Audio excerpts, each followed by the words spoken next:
ഇത്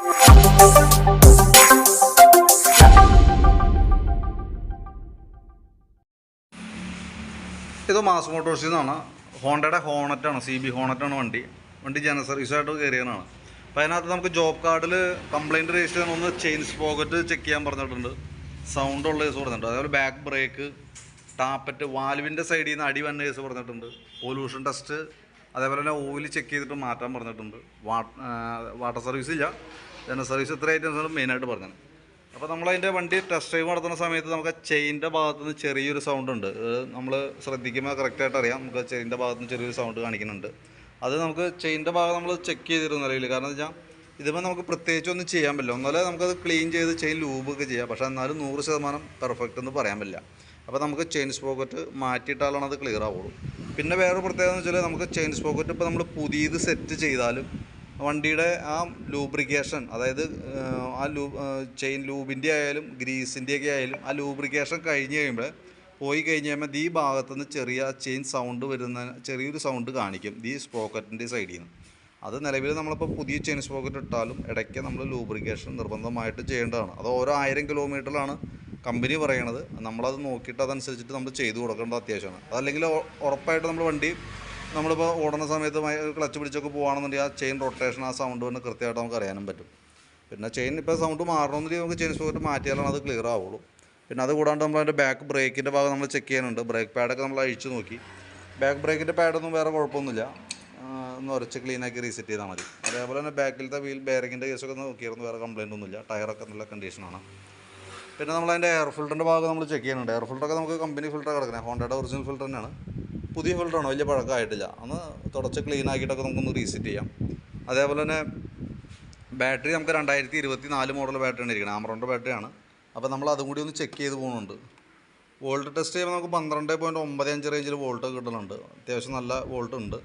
ബാറ്ററി നമ്മൾ ടെസ്റ്റിലേക്ക് കൊടുത്തിട്ടുണ്ട്. ടെസ്റ്റിലേക്ക് കൊടുക്കുമ്പോൾ ഓക്കെ ആയിട്ടാണ് കാണിക്കുന്നത്. വാറണ്ടി പീരീഡിലുള്ള ബാറ്ററി ആണെങ്കിൽ കൂടി ജനറൽ സർവീസിൽ ബാറ്ററി ടെസ്റ്റ് ഉള്ളത് കൊണ്ട് നമ്മൾ ടെസ്റ്റ് ചെയ്യണമെന്നുള്ളൂ. നിലവിൽ വേറെ കംപ്ലയിൻ്റ് ഒന്നുമില്ല, അത് ക്ലിയർ ആണ് കേട്ടോ.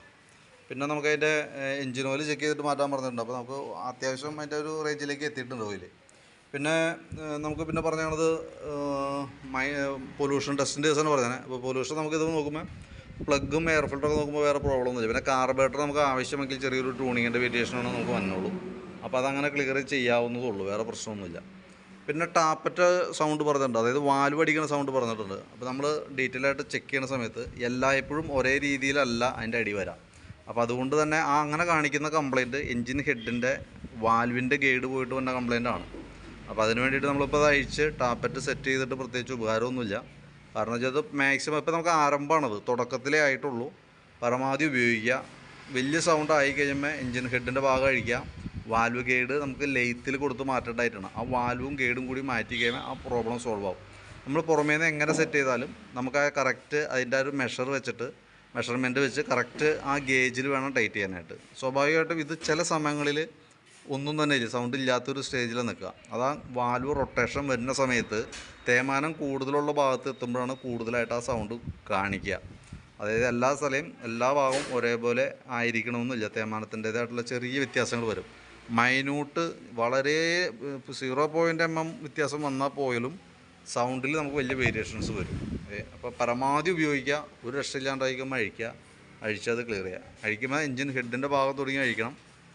നമ്മൾ ആ വാൽവ് ഗൈഡ് കാര്യങ്ങളൊക്കെ ക്ലിയർ ചെയ്ത് പോകണം. കൂട്ടത്തിക്കടെ ഡീകാർബണൈസിങ് കൂടി ആ ഹെഡിൽ പിസ്റ്റളിലൊക്കെ വന്ന ആ കരിയും കൂടി ക്ലീൻ ചെയ്ത് റീസെറ്റ് ചെയ്യാൻ കണക്കാക്കിയിട്ട് വേണം അഴിക്കാനായിട്ട്. നമുക്ക് 1-2 ദിവസം താമസം വന്ന പരിപാടിയാണ്. വാൽവ് ഗൈഡ് കടിക്കാൻ കൊടുത്താൽ ചിലപ്പോൾ അന്ന് കിട്ടിയെന്ന് വരില്ല. അപ്പോൾ അത് കണക്കാക്കിയിട്ടൊക്കെ വേണം നമുക്ക് ചെയ്യാനായിട്ട്. പക്ഷേ ഇപ്പോൾ അതൊരു മേജറായിട്ടുള്ളൊരു കംപ്ലയിൻ്റ് ആയിട്ട് തോന്നണമില്ല കേട്ടോ. പിന്നെ അതേപോലെ തന്നെ ഫ്രണ്ട് ഭാഗത്തേക്ക് വരുമ്പോഴത്തേക്കും ഫ്രണ്ട് ബ്രേക്കിൻ്റെ പാഡ് സെറ്റ് നമ്മളൊന്ന് അഴിച്ച് ചെക്ക് ചെയ്യുന്നുണ്ട്. ബ്രേക്ക് പാഡ് നോക്കുമ്പോൾ ബ്രേക്ക് പാഡ് ഫുൾ തീർന്ന് നിൽക്കണം. അതായത് ഇപ്പോൾ ഈ പാഡുമ്പോൾ നോക്കിയറിയാം 3 ലൈനുണ്ട്. ഇതുമേം അതേപോലെ തന്നെയാണ്. പക്ഷേ അതിൻ്റെ ഒരു ലൈൻ മാഞ്ഞു ശരിക്കും. കാരണം അതതിൻ്റെ ഇൻഡിക്കേഷൻ മാർക്കാണ്. അതിനോട് ലെവലെത്തുമ്പോൾ മാറ്റി പുതിയതിടാന്നുള്ളതാണ് ശരിക്കും അതിൻ്റെ റൈറ്റ് മെത്തേഡ്. അപ്പോൾ അങ്ങനെ വെച്ച് നോക്കുമ്പോൾ ഇത് ഫുള്ള് തീർന്നേക്കുന്ന ഒരവസ്ഥയാണ്. അത് മാറ്റി പുതിയതിടേണ്ടി വരും. പിന്നെ അതേപോലെ തന്നെ സ്പാർക്ക് പ്ലഗിൻ്റെ കേസ് നമ്മൾ നോക്കി. പ്ലഗും ഈ പറഞ്ഞ രീതിയിൽ പുതിയ പ്ലഗാണ്. ഒന്ന് ക്ലീൻ ചെയ്തിട്ട് നമുക്ക് റീസെറ്റ് ചെയ്യാവുന്നുള്ളൂ. അത് ആ രീതിയിൽ നമുക്ക് റീസെറ്റ് ആക്കി എടുക്കാം. പിന്നെ അതേപോലെ കാർബറേറ്ററിൻ്റെ അകത്ത് നമ്മൾ ചെക്ക് ചെയ്യുന്ന സമയത്ത് കാർബറേറ്ററിനകത്ത് നമുക്ക് വണ്ടി ഓടിക്കുമ്പോൾ വേറെ പ്രോബ്ലംസ് ഒന്നുമില്ല. അതുകൊണ്ട് തന്നെ കാർബറേറ്റർ നമുക്ക് പൊല്യൂഷൻ ടെസ്റ്റ് ചെയ്തിട്ട് പാസ്സാവുന്നില്ല. കാർബണിൻ്റെ അളവ് കൂടുതലാണ്, വളരെ കൂടുതലാണെങ്കിൽ മാത്രം നമ്മളത് അഴിച്ചാൽ മതി. പ്രത്യക്ഷത്തിൽ ഇപ്പോൾ നിലവിൽ വേറെ പ്രോബ്ലം ഒന്നും ഇല്ലാത്തത് കൊണ്ടാണ് ഞാൻ അങ്ങനെ സജഷൻ പറഞ്ഞത്. പിന്നെ നമുക്കിത് അഴിക്കുമ്പോൾ സ്വാഭാവികമായിട്ട് നമുക്ക് ഏകദേശം ഒരു 390 തുടങ്ങിയിട്ട് ഒരു 500 510 രൂപ ആ ചിലവ് വരെ നമുക്ക് വരും ഇതുമേ. അപ്പോൾ നമുക്ക് ആവശ്യം ഉണ്ടെങ്കിൽ മാത്രം ചെയ്താൽ മതി. കാരണം നമുക്ക് പൊല്യൂഷനിൽ എന്തെങ്കിലും പ്രോബ്ലം കാണിക്കുകയാണെങ്കിൽ മാത്രം നമുക്കത് അഴിച്ചാൽ മതി. അല്ലെങ്കിൽ പരമാവധി ആ രീതിയിൽ തന്നെ ഓടിക്കാം. എന്തായാലും എഞ്ചിൻ ഹെഡിൻ്റെ ഭാഗമൊക്കെ നമ്മൾ അഴിക്കേണ്ടി വരുമ്പോൾ ആ കൂട്ടത്തിൽ നമുക്കത് അഴിച്ച് ക്ലിയർ ചെയ്യാവുന്നുള്ളൂ.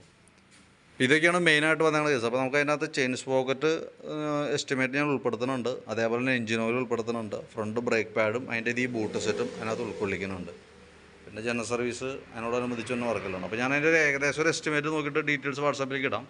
ചെയിൻ സ്പോക്കറ്റ് മാറ്റുന്നുണ്ടെങ്കിൽ കൂട്ടത്തിൽ നമുക്ക് ചെയിൻ ലൂബും കൂടി ചെയ്തിട്ട് വേണം പോകാനായിട്ട്. അപ്പോൾ ചെയിൻ ലൂബും കൂടി അതിൻ്റെ കൂട്ടത്തിൽ ആഡ് ചെയ്യേണ്ടതായിട്ട് വരും. അപ്പോൾ ഞാൻ അതിൻ്റെ ഒരു ഏകദേശം ഒരു എസ്റ്റിമേറ്റ് വാട്സാപ്പിൽ ഇടാം. വീഡിയോ കണ്ടു കഴിയുമ്പോൾ നോക്കിയിട്ടൊന്ന് റിപ്ലൈ ഇടാം. അതനുസരിച്ചിട്ട് നമുക്ക് വർക്ക് കംപ്ലീറ്റ് ചെയ്യാം കേട്ടോ.